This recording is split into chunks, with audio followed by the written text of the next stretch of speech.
दोस्तों, आज की कहानी है 5 महीने से वह उनके कमरे में। कहानी अगर पसंद आए तो वीडियो को लाइक एवं सब्सक्राइब जरूर करना।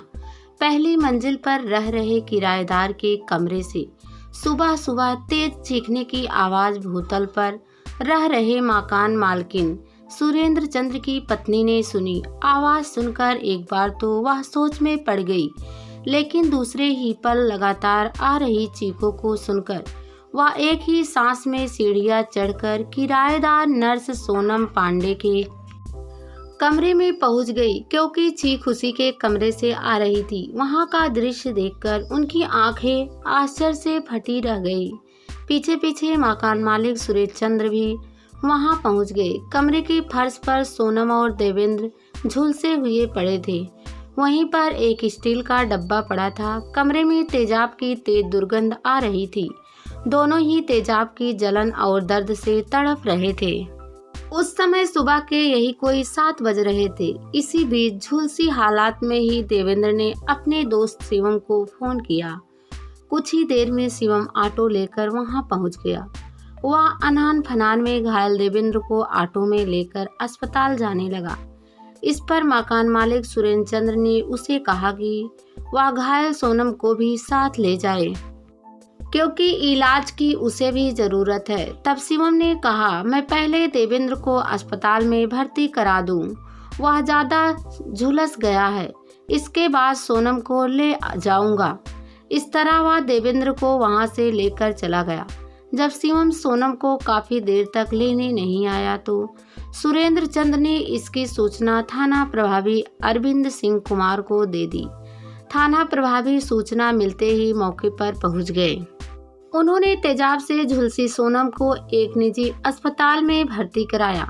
वहीं अस्पताल में भर्ती 80% झुलसे देवेंद्र की उपचार के दौरान दोपहर करीब 2:30 बजे मौत हो गई। पुलिस ने मरने से पहले देवेंद्र के मजिस्ट्रेट के सामने बयान दर्ज करा लिए थे। उसने अपने बयान में सोनम पांडे को एसटीडी अटैक के लिए जिम्मेदार बताया था। देवेंद्र के घर वालों को जब यह जानकारी उसके दोस्त शिवम ने दी तो उसके घर में रोना शुरू हो गया। वह 5 बहनों के बीच अकेला भाई था। रोते रोते माँ और बहनों की हालत बिगड़ गई। दरअसल यह मामला उत्तर प्रदेश के आगरा शहर के शास्त्री नगर का है। देवेंद्र ने अपने बयान में बताया था कि आज सुबह सोनम ने उसे अपने कमरे में लगे पंखे को ठीक करने के लिए बुलाया था। जैसे ही देवेंद्र कमरे में आया तो सोनम ने स्टील के डब्बे में रखा तेजाब उसके ऊपर उड़ेल दिया। अचानक हुए इस हमले से वह खुद को बचा नहीं सका। एसटीडी अटैक के दौरान नर्स सोनम पर भी तेजाब गिर गया था, जिससे वह भी झुलस गई थी। अब प्रश्न यह था कि सोनम ने देवेंद्र के ऊपर एसटीडी अटैक क्यों किया। पुलिस ने मकान मालिक सुरेंद्र चंद्र से बात की तो उन्होंने पुलिस को बताया कि सोनम पहले शास्त्री नगर में ही स्थित किसी दूसरे मकान में रहती थी। 5 महीने से वह उनके मकान में किराए पर रह रही थी। देवेंद्र को वह अपना पति बताती थी। वह कमरे पर उसके पास 10 से 12 दिनों में आता और 1 से 2 दिन रुक कर चला जाता था। उसका कहना था कि पति बाहर काम करते हैं। वहीं सूचना पाकर अस्पताल पहुंचे देवेंद्र के घर वालों ने इन सब बातों से अनभिज्ञता जताई। उनका कहना था कि सोनम के देवेंद्र से संबंध होने की उन्हें जानकारी नहीं थी। उन्होंने बताया कि देवेंद्र अविवाहित था और उसकी 28 अप्रैल को शादी होने वाली थी। देवेंद्र की मां कुसुमा ने सोनम पांडे पर बेटे की हत्या का आरोप लगाया। सोनम के कमरे की तलाशी के दौरान पुलिस ने स्टील का एक डब्बा बरामद किया। संभवतः इस 1 लीटर वाले डब्बे में दूध लाया जाता होगा। इसमें ही तेजाब रखा हुआ था। इस डब्बे की तली में तेजाब भी मिला। वहीं कमरे से देवेंद्र के जले हुए कपड़े व जूते भी मिले। पुलिस ने इन साक्ष्यों को जब्त कर जरूरी कार्रवाई के बाद फोरेंसिक लैब भेज दिया। घटना की जानकारी मिलने पर एसपी रोहन प्रमोद बोत्रे ने घटना स्थल का निरीक्षण किया वह अस्पताल भी गए। उन्होंने पत्रकारों को बताया कि सोनम और देवेंद्र के बीच प्रेम संबंध थे। आरोपी युवती को गिरफ्तार कर लिया गया है, क्योंकि वह भी एसटीडी की चपेट में आकर झुलसी है, इसलिए इलाज के लिए उसे अस्पताल में भर्ती कराया गया है। पुलिस ने जरूरी कार्रवाई करने के बाद देवेंद्र की शव को पोस्टमार्टम के लिए मोर्ची भेज दिया। पुलिस ने मामले की गहनता से जांच की। जांच में पता चला कि सोनम पांडे मूल रूप से उत्तर प्रदेश के औरैया जिले के भांगुरपुरा की रहने वाली शादीशुदा युवती है। सोनम की शादी करीब 10 साल पहले गुजरात में हुई थी। शादी के कुछ दिनों बाद ही पति पत्नी के बीच झगड़ा लड़ाई रहने लगा। इस दौरान वह एक बेटे की मां भी बन गई। शादी के 2 साल बाद ही वह अपने बेटे को लेकर अपने मायके गई। कुछ समय बाद वह आगरा आकर नर्स की नौकरी करने लगी थी। वह सिकंदरा बाईपास स्थित एक अस्पताल में नर्स थी। बेटा ननिहाल में ही रहा था। सोनम ने अब तक अपने पति से तलाक नहीं लिया था। उसने अपने साथी कर्मचारियों को भी अपने शादीशुदा होने के बारे में नहीं बताया था। 28 वर्षीय देवेंद्र राजपूत मूल रूप से उत्तर प्रदेश गांव बाहपुर का रहने वाला था। देवेंद्र चिकित्सा क्षेत्र में बचपन से ही रुचि रखता था, इसलिए उसने लैब टेक्नीशियन का कोर्स किया था। सुनहरे भविष्य की तलाश में वह आगरा आ गया था और पिछले 8 साल से लाल पैथ लैब में सहायक के पद पर काम कर रहा था। वह आगरा के ही खंदारी इलाके में किराए पर रहता था। चूंकि सोनम और देवेंद्र एक ही फील्ड से जुड़े थे, एक दिन काम के दौरान दोनों की जान पहचान हो गई। साथ साथ काम करते पहले दोनों में दोस्ती हुई, जो बाद में प्यार में बदल गई। पिछले 3 सालों से दोनों लिव इन रिलेशन में रह रहे थे। सोनम ने अपने मकान मालिक को बता रखा था कि देवेंद्र उसका पति है। इस तरह देवेंद्र का जब मन होता वह सोनम से मिलने उसके कमरे पर चला जाता था। इसी बीच सोनम को पता चला कि देवेंद्र की शादी कहीं और तय हो गई है। इस जानकारी से सोनम का गुस्सा 7वें आसमान पर पहुंच गया, क्योंकि वह देवेंद्र पर शादी करने का दबाव बना रही थी।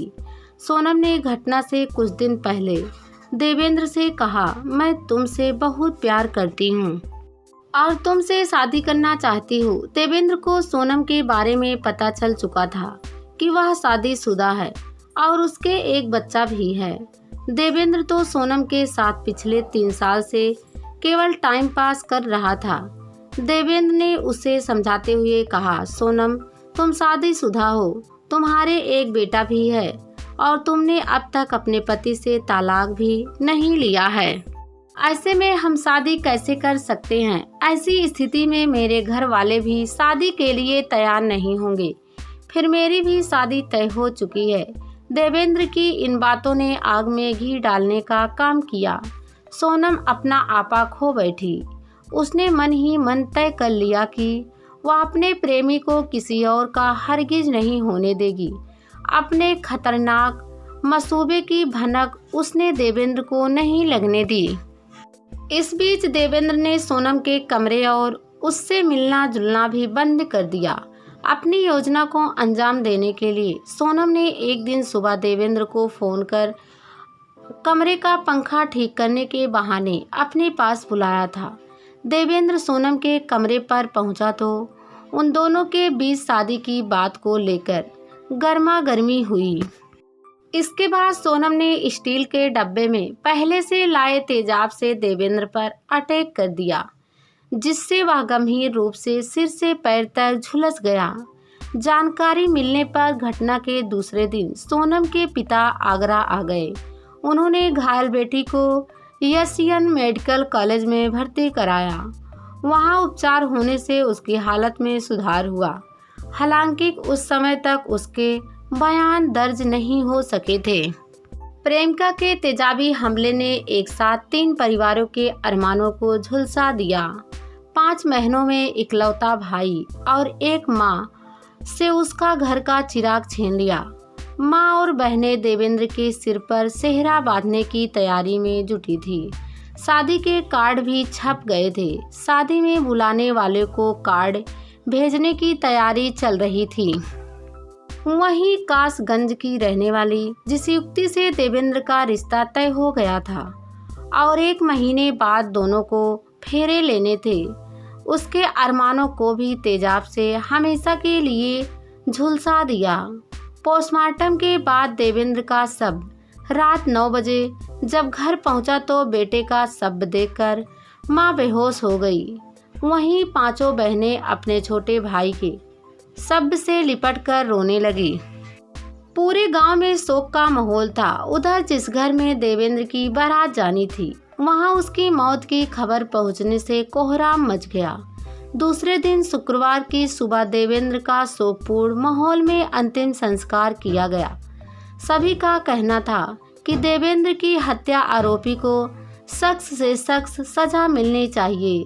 कहानी लिखे जाने तक प्रेमिका का इलाज चल रहा था।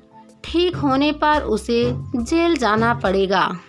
देश भर में हर साल एसिड अटैक की तमाम घटनाएं होती है, वह भी तेजाब पर बैन लगाए जाने के बाद। एसिड अटैक एक खतरनाक अपराध है जो महिला हो या पुरुष सभी की जिंदगी तबाह कर देती है। सुप्रीम कोर्ट के सख्त आदेशों के बाद भी देश में गैर कानूनी रूप से होने वाले एसिड की बिक्री पर रोक नहीं लगाई जा सकी है। एसिड बिक्री को लेकर जो कानून है, उन्हें सख्ती से साथ जमीन पर उतारा जाना बेहद जरूरी है। एसिड अटैक से पीड़ित व्यक्ति के निजी, सामाजिक, पारिवारिक और आर्थिक जीवन पर बेहद बुरा प्रभाव पड़ता है।